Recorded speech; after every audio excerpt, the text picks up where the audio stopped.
ஜனாதிபதியின் யாழ் விஜயம் வெடித்தது புதிய சர்ச்சை. அரசு ஊழியர்களுக்கு வெளியான மகிழ்ச்சி தகவல். மத்திய கிழக்கில் பெரும் சக்தியாக உருவெடுக்கும் ஈரான், யுத்தமின்றி இரத்தமின்றி நகர்த்தப்படும் காய்கள்.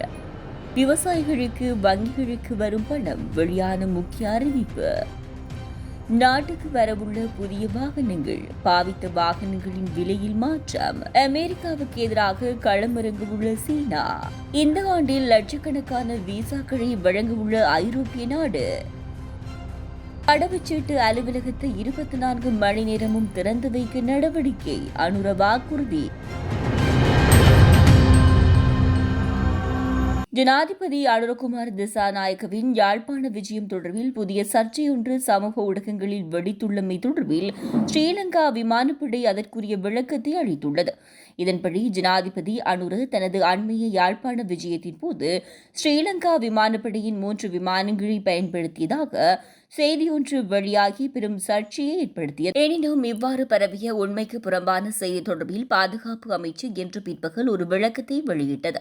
அதன்படி கடந்த 31ஆம் தேதி யாழ்ப்பாணத்துக்கான தனது பயணத்துக்காக ஜனாதிபதி ஸ்ரீலங்கா விமானப்படை விமானங்களை பயன்படுத்தியதாக சமூக ஊடகங்களில் பரவும் செய்தி முற்றிலும் தவறானது என பாதுகாப்பு அமைச்சு விடுத்துள்ள அறிக்கையில் குறிப்பிடப்பட்டுள்ளது. இந்த பயணத்துக்கு ஸ்ரீலங்கா விமானப்படையின் எந்த விமானமும் பயன்படுத்தப்படவில்லை என்றும், ஜனாதிபதியின் உத்தியோகபூர்வ வாகனம் மட்டுமே பயன்படுத்தப்பட்டதாகவும் பாதுகாப்பு அமைச்சு தனது அறிக்கையில் மேலும் தெரிவித்துள்ளது. அரசு சேவை சம்பள உயர்வுக்காக எதிர்வரும் வரவு செலவு திட்டத்தில் 90 மில்லியன் ரூபாவை ஒதுக்க முடிவு செய்துள்ளதாக பொதுமக்கள் பாதுகாப்பு மற்றும் நாடாளுமன்ற விவகார அமைச்சர் ஆனந்த் விஜயபால தெரிவித்துள்ளார். தப்புதேகம பகுதியில் நேற்று நடைபெற்ற வைபவம் ஒன்றின் போதே அவர் மேற்கண்டவாறு குறிப்பிட்டுள்ளார். மேலும் அரசு சேவையில் மாற்றத்தை ஏற்படுத்தும் வகையில் எதிர்காலத்தில் பல நடவடிக்கைகள் எடுக்கப்பட உள்ளதாகவும் ஆனந்த் விஜயபால தெரிவித்துள்ளார். இதேவேளை எதிர்வரும் வரவு செலவு திட்டத்தில் அரசு ஊழியர்களின் சம்பளம் அதிகரிப்பு செய்யப்படும் என நிதி அமைச்சக வட்டார தகவல்கள் தெரிவிக்கின்றன.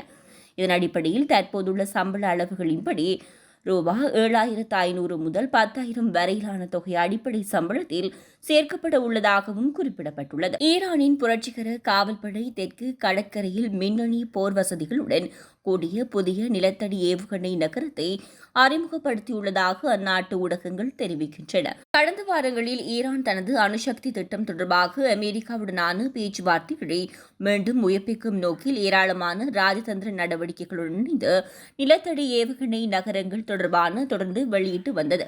இந்த நிலையில் IRGCயின் கடற்படை பிரிவு ஈரானின் தெற்கு கடற்கரையில் ஒரு புதிய நிலத்தடி தளத்தில் வைத்திருக்கும் மின்னணு போர் வசதிகளுடன் கூடிய கப்பல் ஏவுகணைகளை காட்சிப்படுத்தியுள்ளது. இதன்படி குறித்த புதிய தளமானது ஈரானின் IRGC கடற்படை மூலோபாய தெற்கு நீரில் உள்ள அழிப்பாளர்களை குறிவைக்க வடிவமைக்கப்பட்டுள்ளதாக கூறப்படுகிறது.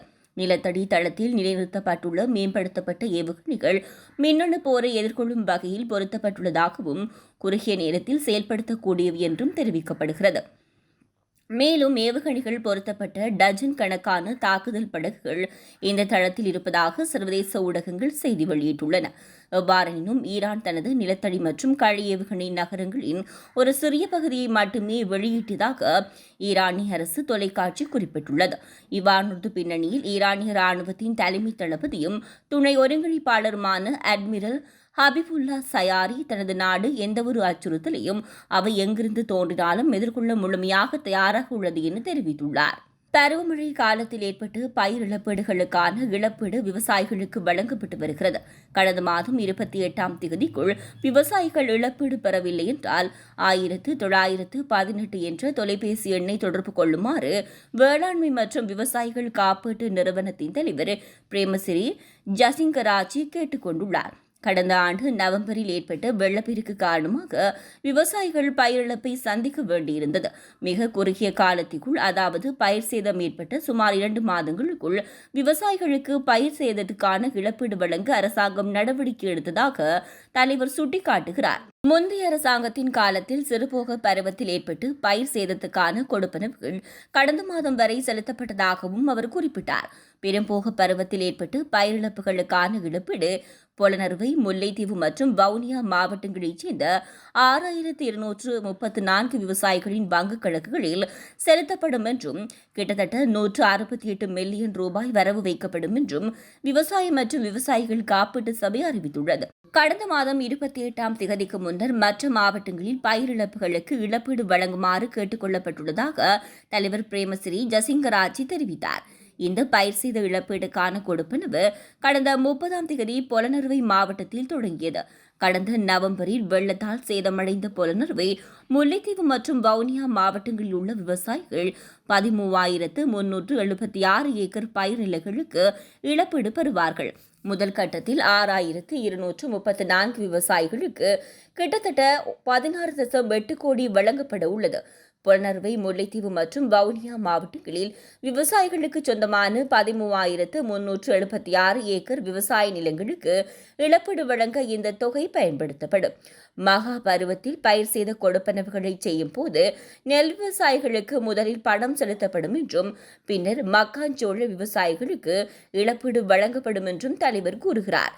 இரண்டாம் கட்டத்தின் கீழ் மன்னார், அனுராதபுரம், யாழ்ப்பாணம், கிளிநொச்சி, அம்பாறை மற்றும் மட்டக்களப்பு மாவட்டங்களில் உள்ள விவசாயிகள் பயிர் சேதத்துக்கு இழப்பீடு பெறுவார்கள்.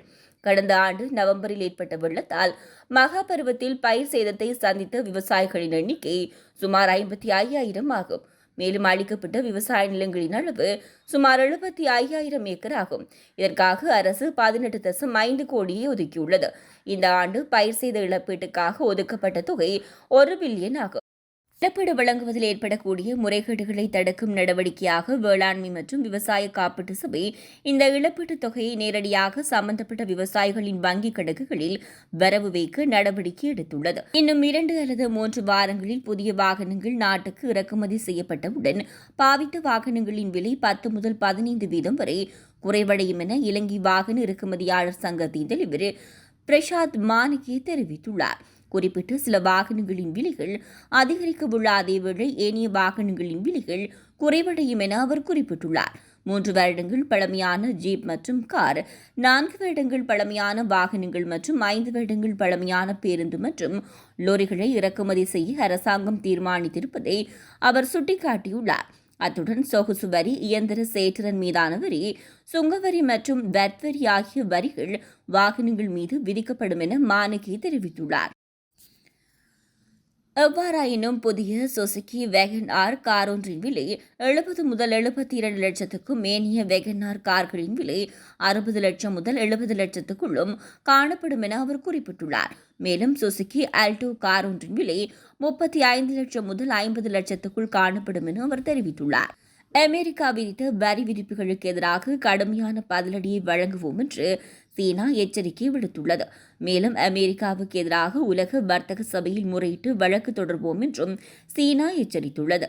அமெரிக்க ஜனாதிபதியாக டொனால்ட் ட்ரம்ப் பதவியேற்றதைத் தொடர்ந்து சீனா, இந்தியா மற்றும் பிரேசில் ஆகிய நாடுகளை அதிக வரி விதிக்கும் நாடுகள் எனவும் இந்த நாடுகள் மீது நாங்கள் கூடுதல் வரிகளை விதிக்கப் போகின்றோம், இந்த நாடுகள் பொதுவாக எங்களுக்கு தீங்கு விளைவிக்கும் நாடுகள் என குறிப்பிட்டிருந்தார். அதில் முதற்கட்டமாக சீனா மீது 10% வரியை ட்ரம்ப் விதித்துள்ளார். இதனிடையே சீனா இவ்வாறான எச்சரிக்கையை விடுத்துள்ளது. டாலர் வர்த்தகத்திலிருந்து வெளியேற நினைத்தால் டாலர் வர்த்தகத்தை குறைத்தால் 100% வரி விதிப்பை மேற்கொள்வோம் என்று அமெரிக்கா, இந்தியா உள்ளிட்ட பிரிக்ஸ் நாடுகளுக்கு எச்சரிக்கை விதிக்கப்பட்டுள்ளது. கனடா, மெக்சிகோ மீது ட்ரம்ப் விதித்த 20% வரி இந்த 1ஆம் தேதியுடன் நடைமுறைக்கு வந்துள்ளது. மேலும் சீனா மீதான வரியை அடுத்த வாரம் அறிவிப்பார் என்றும் அதன்பின் இந்தியா மீதான வரியை அறிவிப்பார் என்று எதிர்பார்க்கப்படுகிறது. இந்த ஆண்டில் 1,65,000 வேலை விசாக்களை வழங்குவதற்கு இத்தாலி திட்டமிட்டுள்ளதாக தெரிவிக்கப்பட்டுள்ளது. அத்துடன் கூடுதலாக 10,000 விசாக்களை பராமரிப்பு பணியாளர்களுக்காக ஒதுக்க இத்தாலி தீர்மானித்துள்ளதோடு பணியாளர்களுக்கான அதிக வாய்ப்புகள் இத்தாலியில் உள்ளதாகவும் கூறப்படுகிறது. இத்தாலியில் தொழிலாளர் பற்றாக்குறை, முதியோர் அதிகரிப்பு, பிறப்பு வீதத்தில் குறைவு போன்ற காரணங்களால் வெளிநாட்டிலிருந்து தொழிலாளர்களை ஈர்ப்பதற்கு அந்நாட்டு அரசாங்கம் தீர்மானித்துள்ளது. இதற்கமைய செவிலியர்கள், மருத்துவ உதவியாளர்கள், கட்டிடக்கலை தொழிலாளர்கள், பொறியியலாளர்கள், உணவக பணியாளர்கள், சமையலர்கள், ஹோட்டல் ஊழியர்கள், மென்பொருள் மற்றும் தொலைத்தொடர்பு நிபுணர்கள், பயிர் உற்பத்தி மற்றும் கடற்றொழில் போன்ற துறைகளில் இத்தாலியில் வேலைவாய்ப்புகள் இருப்பதாக தெரிவிக்கப்பட்டுள்ளது.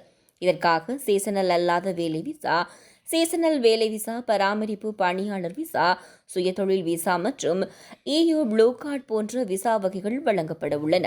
இதற்கமைய இத்தாலியில் உள்ள வேலை வழங்குநரின் அனுமதியை பெற்று இத்தாலி தூதரகத்தில் விண்ணப்பித்து விசாவினை பெற்றுக் கொள்ள முடியும். தற்போதைக்கு கடவுச்சீட்டு பெறுவதில் நிலவும் நெருக்கடிகளை குறைக்கும் வகையில் மிக விரைவில் கடவுச்சீட்டு அலுவலகத்தை 24 மணி நேரமும் திறந்து வைக்க உள்ளதாக ஜனாதிபதி அனுரகுமார் திசாநாயக்க உறுதியளித்துள்ளார். கடந்த சனிக்கிழமை குருநாகல் கல்கமு பிரதேசத்தில் நடைபெற்ற மக்கள் சந்திப்பில் கலந்து கொண்டு உரையாற்றும் போது அவர் இதனை குறிப்பிட்டுள்ளார். தொடர்ந்து உரையாற்றிய ஜனாதிபதி, இந்த நாட்டில் இன்று ஊழல் மோசடியற்ற ஆட்சி ஒன்று உருவாக்கப்பட்டுள்ளது. முதலீட்டாளர்கள் நம்பிக்கையுடன் நாட்டுக்கு வரும் நிலை ஏற்பட்டுள்ளது. நம் நாட்டின் வரலாற்றில் உலக வங்கி வழங்கிய அதிகூடிய தொகையொன்றை அடுத்த வருடமளவில் இந்த விவசாயத்துறை அபிவிருத்திக்காக வழங்க உள்ளது. இவ்வாறாக நாங்கள் ஒவ்வொரு விடயங்களிலும் மாற்றங்களை படிப்படியாக ஏற்படுத்திக் கொண்டிருக்கின்றோம். அதேபோன்று கடவுச்சீட்டு நெருக்கடியை தீர்மானிக்கும் நாங்கள் விரைவில் நடவடிக்கையை மேற்கொள்வோம். தற்போதைய கடவுச்சீட்டு நெருக்கடியானது முன்னைய அரசாங்கத்தினால் உருவான ஒன்றாகும்.